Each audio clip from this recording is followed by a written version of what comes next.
Good day guys, nice to have you here. Today we'll talk about some of the best picks for Season 27. These heroes were based on official data from the developers, original server and advanced server updates, and also feedback from former and current Mythical Core players. Also, the heroes included in this video were selected based on their primary roles, not their secondary roles. This list is not in order of tier as well, since a lot of these heroes have equal effectiveness. And finally, we'll also share some recommendations for each hero that will certainly help you gain more wins. If you want more content like this, be sure to leave a like, share, and if you haven't yet, subscribe to the channel.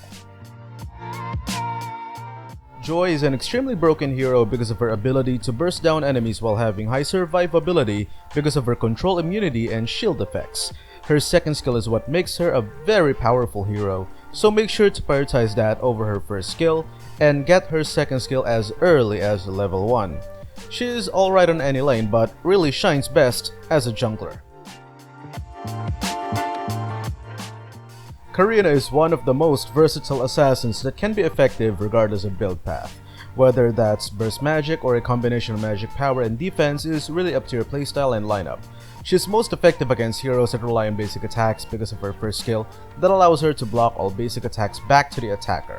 In addition to being a powerful reaper of hard carries such as most marksmen, she is also a good contender against most tanky heroes because of her true damage that scales according to their lost HP. She is most effective as a jungler since you kinda wanna get her ultimate ASAP because that's what will get you easy kills. And if you keep the pressure up, you'll most likely end the game quickly. Aemon is a very versatile hero that can be effective as a jungler or XP laner because of his burst damage and HP regeneration. In my opinion though, he's really better as a jungler. He can also avoid target locking attacks because of his cloaking mechanics. Also, you can't ignore his ultimate's ability to lock on and one-shot squishies. Saber is probably the easiest assassin to play with and has the most straightforward skill mechanics. His physical defense debuff is also very helpful in teamfights, making him a very good hero whether it's one-on-one or multi-hero clashes.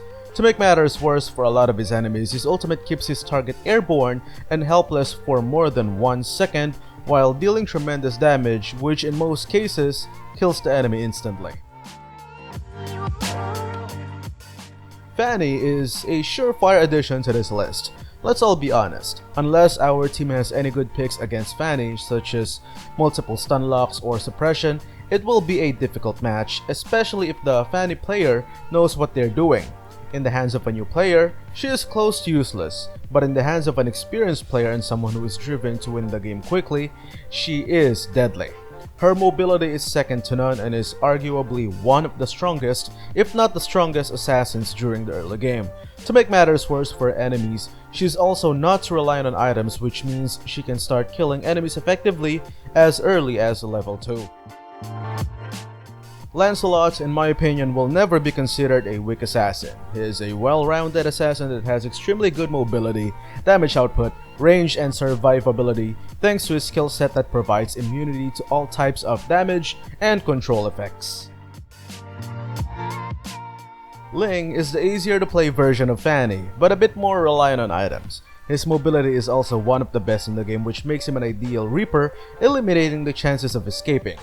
Though he has significantly lower survivability than most assassins, he does have an ultimate that renders him immune against all forms of damage and control effects, plus the fact that it can affect multiple targets because of his second skill's decent range that goes perfectly with his ultimate. Gusion has been a tremendous part of the season. While his pick rate has dramatically dropped because of the direct and indirect buffs other heroes received, his performance remained tremendous still. What makes Gusion good is his unpredictability because of the skill combinations an experienced player can do while playing him. What he lacks in survivability, he more than makes up for with damage output, efficiency, and agility.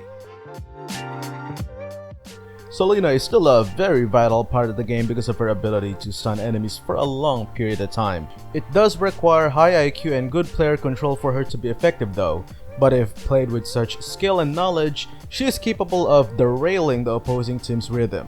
Despite being an assassin, I consider her as a top-notch hero when played as a roamer or mid laner, since her second skill that stuns enemies is very useful in team fights.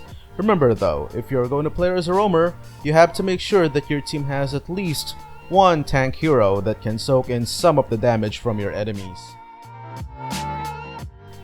Benedetta is one of the heroes with the best mobility. Not only is she capable of chasing and escaping effectively, her attacks also damage multiple targets, making her an important part of the team fight. It's also not just her mobility that makes her great.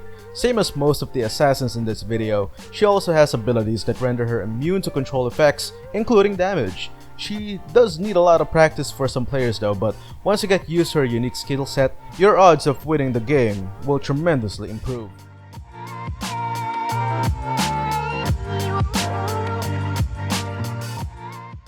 There you go, in no particular order, those are the assassins that I think are the best picks for Season 27. What do you think? Leave your thoughts in the comment section below, and if you haven't yet, don't forget to hit like, share, and subscribe to the channel. Stay safe everyone. Peace.